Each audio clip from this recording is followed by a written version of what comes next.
The King James Bible speaks of a place called heaven. It is a place of unimaginable beauty and wonder. Heaven is the dwelling place of God. It is where His glory shines brightest. The Bible gives us glimpses of this glorious place. It is a place where believers will spend eternity. Heaven is a difficult concept to grasp. Our human minds can hardly comprehend its reality. Yet the Bible offers us glimpses. It speaks of a place where sorrow and pain are no more. It is a place of perfect peace and joy. The thought of heaven should fill us with hope. It is a reminder that this life is not all there is. There is a greater purpose. There is a glorious future awaiting those who love God. The King James Bible's description of heaven is a source of comfort and inspiration. It reminds us of God's love and faithfulness. It encourages us to live our lives with eternity in mind. Where is heaven? The Bible tells us that God dwells in heaven. Psalm 115 verse 3 says, "But our God is in the heavens. He hath done whatsoever He pleased." This tells us that heaven is above us. It is a place of supreme power and authority. God is not bound by our earthly limitations. He is not confined to a specific location. However, the Bible uses the term heaven to describe His dwelling place. It is a realm beyond our understanding. The fact that God dwells in heaven should fill us with awe and reverence. He is the creator of all things. He is the ruler of the universe.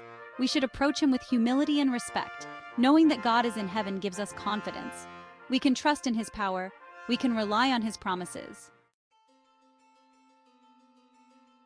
Isaiah 66 verse 1 describes the Lord's presence. "Thus saith the Lord, the heaven is my throne, and the earth is my footstool." This verse uses vivid imagery. It portrays heaven's position as above the earth. It is where God reigns supreme. The Bible often uses the concepts of up and down to describe spiritual realities. Heaven is portrayed as up because it represents a higher spiritual plane. It is a realm of holiness and perfection. Earth, on the other hand, is depicted as down. It is a place tainted by sin and suffering. This imagery helps us understand the vast difference between heaven and earth. While heaven is described as above, it is important to remember that it is not limited by physical space. It is a spiritual realm that exists beyond our earthly perception. Jesus Christ spoke about heaven in John 14 verse 2. "In my Father's house are many mansions. If it were not so, I would have told you. I go to prepare a place for you." Here, Jesus refers to heaven as His Father's house. It is a place where believers will find their eternal home. This verse emphasizes the personal nature of heaven. It is not a cold, distant place. It is a place prepared by Christ Himself for His followers. It is a place of intimacy and fellowship with God. The phrase mansions suggests spaciousness and abundance. Heaven is a place of infinite capacity. It can accommodate all those who have placed their faith in Jesus Christ. Jesus' words offer comfort and assurance. He is preparing a place for us. He is going ahead to make our eternal dwelling ready. Eternal splendor, the promise of heaven. Revelation 21 verses 3-4 paints a vivid picture of heaven's glory. "And I heard a great voice out of heaven saying, Behold, the tabernacle of God is with men, and He will dwell with them, and they shall be His people, and God Himself shall be with them, and be their God. And God shall wipe away all tears from their eyes, and there shall be no more death, neither sorrow nor crying, neither shall there be any more pain, for the former things are passed away." This passage describes a time when God will dwell directly with His people. It speaks of a complete eradication of suffering and pain. It is a promise of a renewed and perfect existence. The imagery of God wiping away tears is particularly poignant. It speaks to the deep comfort and healing that will be experienced in heaven. All earthly sorrows will be left behind. This passage emphasizes the central role of God in heaven. His presence is the source of all joy and fulfillment. Believers will experience His presence in a way that is beyond our current understanding. The promise of a life free from death, sorrow, and pain is a source of great hope. It gives us something to look forward to. It sustains us through the trials of this life. Streets of gold, a city of beauty and peace. Revelation 21 verse 21 describes the New Jerusalem, "And the street of the city was pure gold, as it were transparent glass." This verse gives us a glimpse of the breathtaking beauty that awaits in heaven. The city is adorned with precious materials. It speaks of God's lavish love for His people. The use of gold and transparent glass suggests purity, radiance, and perfection.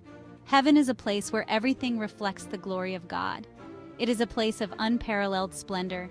The description of the New Jerusalem should not be taken literally. It is symbolic language. It conveys the idea of heaven's magnificence and grandeur. It is beyond anything we can imagine. The beauty of heaven is not limited to its physical appearance. It encompasses the perfect harmony and peace that will reign there. It is a place where all things are made new and whole. No more tears, heaven's healing touch. Revelation 21 verse 4 tells us that in heaven, God shall wipe away all tears from their eyes. This verse speaks of the complete healing and restoration that will take place in heaven. All pain, both physical and emotional, will be eradicated. The tears that God will wipe away are not just tears of sorrow. They represent every form of suffering and heartache that we experience in this life. It is a promise of complete wholeness. This verse offers immense comfort to those who have endured great pain and loss in this life. It reminds us that heaven is a place of ultimate healing and redemption. The promise of a life without tears points to the depth of God's love and compassion. He cares about our suffering. In God's presence, the ultimate joy. The greatest joy of heaven will be the presence of God Himself. Revelation chapter 21 verse 3 says, "Behold, the tabernacle of God is with men, and He will dwell with them." This verse highlights the intimacy and closeness that believers will experience with God in heaven. The presence of God is the source of all joy and fulfillment. In His presence there is fullness of joy. There are pleasures forevermore. In heaven we will no longer experience the separation from God that we feel in this life. We will be united with Him in perfect fellowship. It will be a relationship of unimaginable love and intimacy. The hope of heaven, an anchor for the soul. The hope of heaven is a powerful force in the life of a believer. It provides comfort in times of sorrow. It gives strength in times of weakness.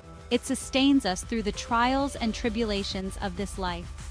Hebrews chapter 6 verses 19 to 20 speaks of hope as an anchor of the soul, both sure and steadfast. It is something we can cling to when everything else seems uncertain. The knowledge that heaven awaits us gives us a different perspective on this life. It helps us to see our troubles from an eternal viewpoint. It enables us to endure hardship with grace. The hope of heaven is not a passive wish. It is a dynamic force that transforms our lives. It motivates us to live with purpose and meaning. Seeking heaven, living with eternity in mind. If heaven is our eternal home, then we should live in light of that reality. Our lives should reflect our citizenship in heaven. We should seek to please God in all that we do. Colossians chapter 3 verses 1 to 2 encourages us to set our affection on things above, not on things on the earth. This means prioritizing spiritual pursuits over earthly desires. Living with eternity in mind means investing in things that have eternal value. It means seeking to make a difference in the lives of others. It means sharing the hope of heaven with a lost and hurting world. Our earthly lives are but a vapor compared to the eternity that awaits us. Let us live in such a way that we will hear the words, "Well done, thou good and faithful servant." Conclusion. Our eternal home awaits. The King James Bible offers us a glimpse into the glorious reality of heaven. It is a place where God dwells. It is a place of unimaginable beauty and peace. It is a place where believers will spend eternity in perfect fellowship with God. The hope of heaven should shape our lives in profound ways. It should give us comfort, strength, and purpose. Let us live with eternity in mind, seeking to honor God in all that we do. While we may not fully comprehend the wonders of heaven until we arrive there, we can rest assured that it is a real and glorious place. It is our eternal home, prepared for us by the love of God. May the hope of heaven fill our hearts with joy and anticipation as we journey through this life, knowing that our true home awaits us beyond the veil.